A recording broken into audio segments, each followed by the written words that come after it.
ఆంధ్రప్రదేశ్లో ఏదైతే ప్రవేశపెట్టిన బడ్జెట్ ఉందో ఇదంతా అంకెల గారడీ తప్పితే పేదలకు ఉపయోగపడే బడ్జెట్ కాదు అనేది ప్రధానంగా జరుగుతున్న వైసీపీ నాయకులు చేస్తున్న ఆరోపణలు. ఇందులో వాస్తవం ఎంత ఉందనుకోవచ్చు అంటారు?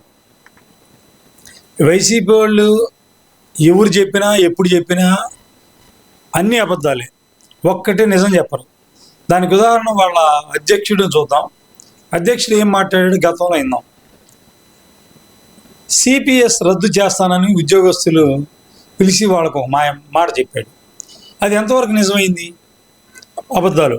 అంటే అబద్ధాలకు మారు పేరే వైసీపీ నాయకులు. వాళ్ళకి ఆ టైటిల్ చక్కగా సూట్ అయింది. రాష్ట్రంలో కాదు, భారతదేశం మొత్తంలో వాళ్ళకు ఒక టైటిల్ పెట్టచ్చు, అబద్ధాల పుట్ట వైఎస్ఆర్సీపీ పార్టీ. ఉదాహరణలు ఎన్నో ఉన్నాయి. పోలవరం దాన్ని 3% పూర్తి చేశారు, కొన్ని వేల కోట్ల రూపాయలని పాడు చేశారు. అమరావతి రాజధాని రోజా ఏం చెప్పింది? మా నాయకుడు ఇక్కడే ఇల్లు కట్టుకుంటాడు, అమరావతి రాజధాని ఇక్కడే ఉంచుదామని చెప్పింది. అంటే వీళ్ళు చెప్పినవన్నీ మర్చిపోతారని ఉంటారు జనం. వరకు మళ్ళీ ఒకసారి రివ్యూ చేస్తున్నా. జగన్మోహన్ రెడ్డి గారు కూడా శంకుస్థాపన చేశాడు, ఇల్లు పునాదులు వేసాడు, అన్ని చేశాడు, ఉన్నాడు. 3 రాజధానులు ముచ్చట చేశాడు. అది అయిపోయి నాకు ఏం చెప్పాడు? కర్నూలులో నేను హైకోర్టునే కర్నూలులో పెడతానని చెప్పాడు వాగ్దానాలు. అసలు కర్నూలు ఇటుకి పెట్టకుండా పెట్టలేకపోయాడు. కడప స్టీల్ ఫ్యాక్టరీని బ్రహ్మాండంగా అభివృద్ధి చేస్తాను, ఏమీ లేదు. ఇట్లా చెప్పుకుంటా పోతే పొంకాలు. ఇక మంత్రుల గురించి చెప్పడానికి వీలే లేదు. జలవనరుల శాఖ మంత్రులు 2 చేశారు. వాళ్ళకి అభంశుభం తెలియదు, ఆలుపోలు తెలియదు.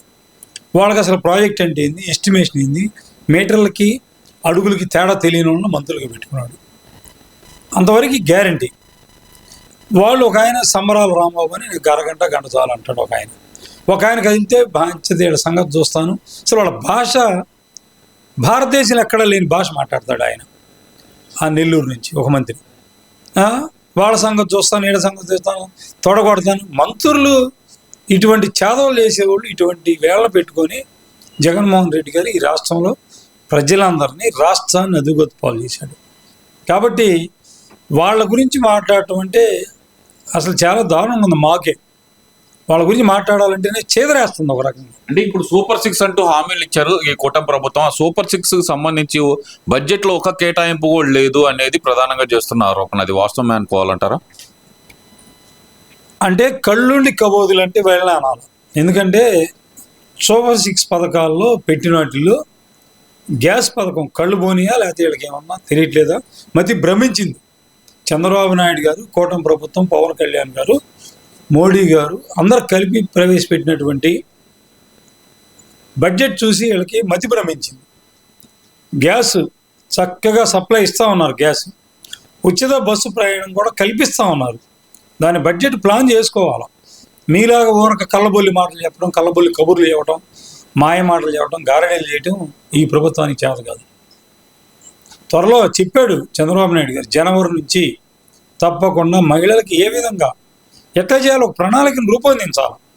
ఎవరు పడితే వాళ్ళకి ఇవ్వరు కదా, దానికి కొన్ని నియమ నిబంధనలు ఉంటాయి. ఇప్పుడు 1000 కోట్ల ఆస్తిపరుడు కూడా ఉచిత వనంలోనే బస్సు ప్రయాణం ఎక్కెళ్ళాలని చూస్తారు. వాళ్ళకి కాదు, పేదలకి, మహిళలకి ప్రాంతాల నుంచి ఒక ప్రాంతాలు వెళ్ళే వాళ్ళకి ఇస్తామని దానికి రూల్స్ రెగ్యులేషన్స్ అన్ని ఫ్రేమ్ చేస్తున్నారు. ఎంత షార్ట్ అయింది, ఎంత బడ్జెట్ లాస్ అయిద్దో చూసి దానికి తగ్గట్టుగా చేసుకొని కేటాయింపు చేస్తారు. దాంట్లో ఎటువంటి తప్పు లేదు. సూపర్ 6 పథకాలు అన్నీ కూడా 100% అమలు అవుతాయి. 20 లక్షల ఉద్యోగాలు కల్పన. ఇప్పటికే దాదాపు కూటమి ప్రభుత్వం వచ్చి 4 నెలలు నిండింది. ఈ 4 నెలల్లో ఈ రాష్ట్రంలో తిరిగే చూసుకోమని ఉండవాలని 2 లక్షల ఉద్యోగాలు వచ్చినాయి. ప్రైవేట్ ఉద్యోగాలు 2 లక్షలు. ముఖ్యంగా గుంటూరు పశ్చిమ నియోజకవర్గంలో మొన్న 1500 మంది ఉద్యోగాలు జాయిన్ అయ్యారు. రేపు 24వ తారీఖున మంగళగిరిలో భారీగా 50 సాఫ్ట్వేర్ కంపెనీలు రాబోతూ ఉన్నాయి. ఇవాళ ఈ పేపర్స్, ఈనాడు పేపర్ కానీ, జ్యోతి పేపర్ కానీ, ఇంకో పేపర్ చూడమని లక్షలాది ఉద్యోగాల కల్పనకి కంపెనీలు కూడా బడ్జెట్లు ప్రవేశపెట్టి రాష్ట్రంలో కంపెనీలు పెట్టబోతూ ఉన్నారు. అంటే వీళ్ళది ఎట్లా ఉందంటే సామెత చెబుతుంటే బియ్యం కూడా తినాలన్నట్టుగా ఉంది. మనం భోజనం వండాలంటే టైం పట్టింది. దేనికైనా విత్తనం నాటం నుంచి చెట్టు కాయ రాదు, టైం పట్టింది. గవర్నమెంట్ వచ్చి 4 నెలలే, తప్పకుండా 1 ఇయర్లో అన్ని ప్రణాళికలు సిద్ధమవుతాయి. 1 ఇయర్ తర్వాత చూడమనండి, వైఎస్ఆర్సీపీ వాళ్ళు నోరెత్తడానికి వీలుండదు. వాళ్ళందరూ కలిపి నేను అనుకోవడం ఏంటంటే జగన్మోహన్ రెడ్డి గారికి సలహా ఇస్తున్నా, అబద్ధాల యూనివర్సిటీ బూతుల కాలేజీని ఒకటి పెట్టి ఈ వైఎస్ఆర్సీపీలో అక్కడ సభ్యత్వాలు ఇచ్చి దానికి ట్రైనింగ్గా వాళ్ళ మంత్రులు ఉన్నారు, బాగా తిట్టే మంత్రులు, వాళ్ళని పెట్టి కోచింగ్ క్లాసులు చెప్పించి అవి పెట్టుకొని వాటిలో సక్సెస్ అవుతారు. వాళ్ళని తీసుకెళ్ళి ఏదో ఒక దేశంలో, ఇక్కడ కాదు, ఇక్కడ చేస్తే ఈసారి నుంచి బూతులు ఇష్టానుసారం మాట్లాడితే ఊరుకోరు. చట్ట ప్రకారం చట్టం తన పని చేస్తుంది. చట్ట ప్రకారం జరగట్లేదు, అంత అక్రమంగా జరుగుతుంది. ప్రశ్నించే గొంతుకులపై ఉక్కుపాదం మోపుతున్నారు. ఇది ప్రధానంగా వస్తున్న ఆరోపణ. అలాగే చూస్తే కనుక ఏదైతే కనుక ఇప్పుడు ప్రస్తుత స్పీకర్ గా ఉన్నారు అయ్యన్న పాత్రుడు గారు, అలాగే విద్యాశాఖ మంత్రి లోకేష్ గారి మీద నేను అంబటి రాంబాబు కేసు పెట్టడం అయితే జరిగింది. ఎలా చూడాలంటారు? అసలు వాళ్ళిద్దరు నా కూతుర్ని టార్గెట్ చేశారు, నా కూతురు గురించి అసభ్యంగా మాట్లాడారు అంటూ ప్రస్తుత స్పీకర్ మీద అలాగే లోకేష్ గారి మీద నేను అంబటి రాంబాబు అయితే కేసు పెట్టడం జరిగింది. ఎలా చూడాలి మరి దీన్ని? పేపరే కదా, వాళ్ళ ఇష్టం రాసిస్తూ ఉంటారు. అవి నిజ నిజాలను తేలాలా, వాస్తవాలు. లోకేష్ గారు అయ్యన్న పాత్రుడు గారి గురించి అంటే కొద్దిగా ఆవేశపరుడు, వయసులో పెద్ద ఆయన ఏదైనా ఆయన కూడా తొందరపడి పొరపాటు ఏం మాట్లాడు, ఆయన మాట్లాడినా దాని వెనక అర్థం ఉంటుంది. లోకేష్ గారు దాదాపుగా చాలా విజ్ఞత గలవాడు, తెలియగల ఆయన, చాలా మంచి వ్యక్తి. ఎప్పుడు కూడా మాట్లాడారు. ఆవేశంగా ఏదైనా అన్నా కూడా అది తప్పు అయితే ఉండదు, పరుషంగా ఉంటుంది. పదజాలం పరుషంగా ఉండటం వేరు, తప్పు మాట్లాడటం వేరు. పరుష పదజాలం అంటే ఎవరికైనా సరే, మానవ మాత్రులు ఎవరికైనా సరే, ఎవరన్నా ఎదుటి వ్యక్తులు విపరీతంగా వచ్చి ఎట్టబడితే అట్టు మాట్లాడుతుంటే పరుషంగా మాట్లాడడం తప్పులేదు. కానీ తప్పు ఉండదు గట్టిగా మాట్లాడటం. ఇప్పుడు నేను మాట్లాడే విధానంలో స్లోగా చెప్పొచ్చు, గట్టిగా మాట్లాడవచ్చు. గట్టిగా మాట్లాడితే తప్పు మాట్లాడు లోకేష్ గారు, అంతవరకు గ్యారంటీ ఇస్తున్నా. ఏదో పేపర్ ఉంది, ఏదో కేసు పెట్టాలి కాబట్టి అంబటి రాంబాబు పెడతాడు. ఆయన చిట్టా కూడా ఉంది, త్వరలో ఆయన మీద భాగవతం కూడా బయటకు వస్తుంది. అరగంట ఆ మహిళ ఎవరో ఒక కేసు పెడితే ఈయన కూడా సువర్ లెక్క పెట్టాల్సిందే. ఆమె ఎవరో వాళ్ళ పార్టీ ఆమె ఉండొచ్చు కాబట్టి వాళ్ళు కుమ్మక్కై పెట్టట్లేదు. అరగంట ఆమెను కూడా బయటికి తీస్తాం త్వరలో. ఇక్కడ ఇంకో విషయం కూడా గమనిస్తే కనుక రామ్ గోపాల్ వర్మ, పోసాని కృష్ణమురళి, వాళ్ళ కొడాలి నాని, వీళ్ళందరి మీద పెట్టిన కేసులు తప్పుడు కేసులు అంటూ వాళ్ళు వాదించే విధానం కానీ, లేదంటే కనుక రామ్ గోపాల్ వర్మ అయితే నా మీద పెట్టిన కేసు కొట్టేయండి. ఇక్కడ గుంటూరుకు సంబంధించిన మేయర్, ఆయన వాడిన భాష గురించి కూడా ఆయన చింతించకుండా నా మీద పెట్టిన కేసు కొట్టేయండి అంటూ హైకోర్టును ఆశ్రయించడం ఎలా చూడాలంటారు? అసలు మాట్లాడిన మాటల్ని మర్చిపోయి మేమేం మాట్లాడలేదని వీళ్ళు అంటున్నారంటే ఎలా చూడాలంటారు అసలు వీళ్ళని?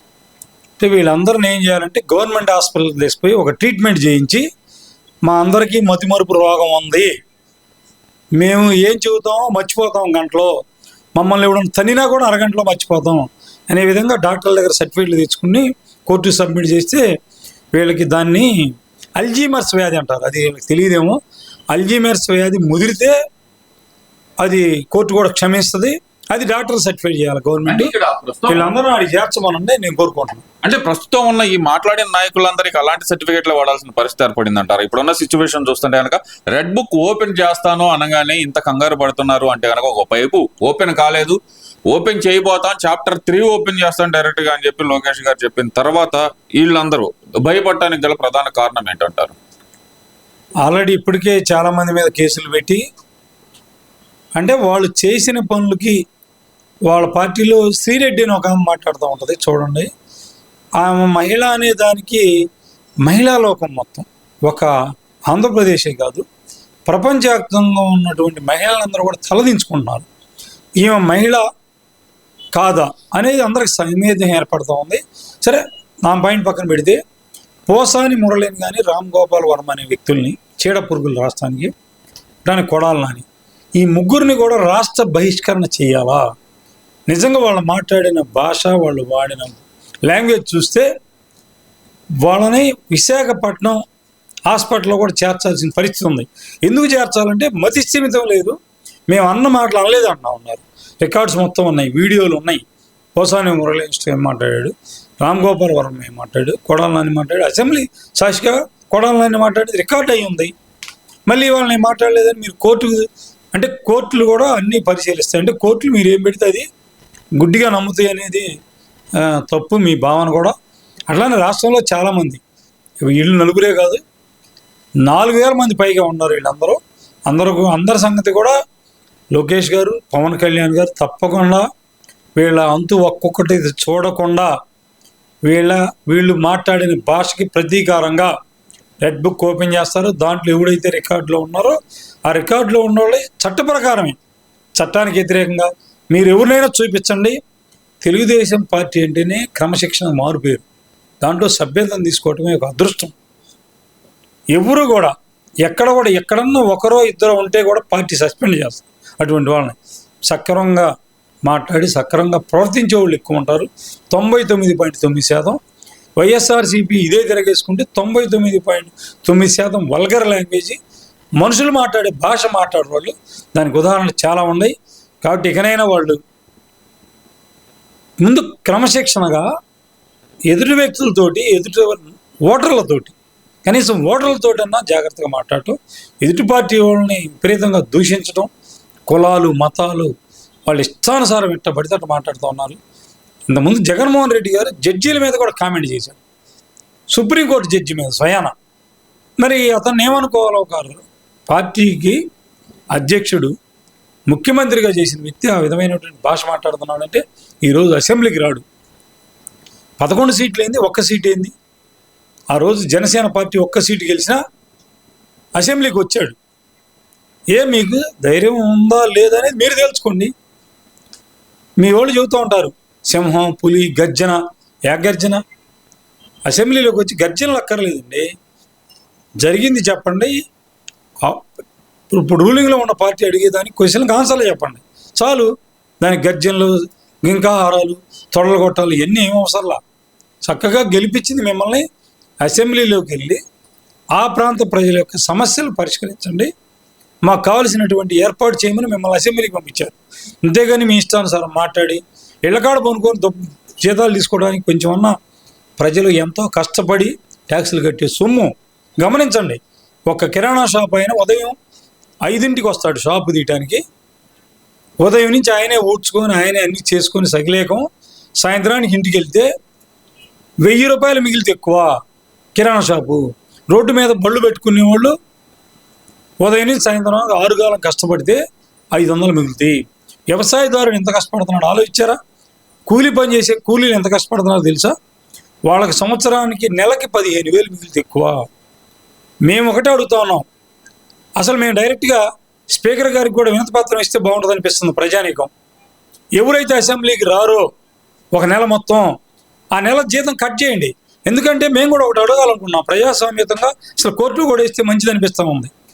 ఎందుకో చెప్పనా, ఉద్యోగస్తులు ఉద్యోగానికి రాకపోతే మీరు జీతం కట్ చేస్తున్నారు. ఇది తేవాల ప్రజల్లో చైతన్యం అంటే అది. అసెంబ్లీకి సెలవులు ఇవ్వండి. అసెంబ్లీ వర్కింగ్ డేలో 1 రోజు 2 రోజులు సెలవు ఇవ్వండి అఫీషియల్గా. అంతకుమించి ఏ శాసనసభ్యుడైనా సెలవు పెట్టా అంటే జీతం కట్ చేయాలని మేము డిమాండ్ చేస్తున్నాం.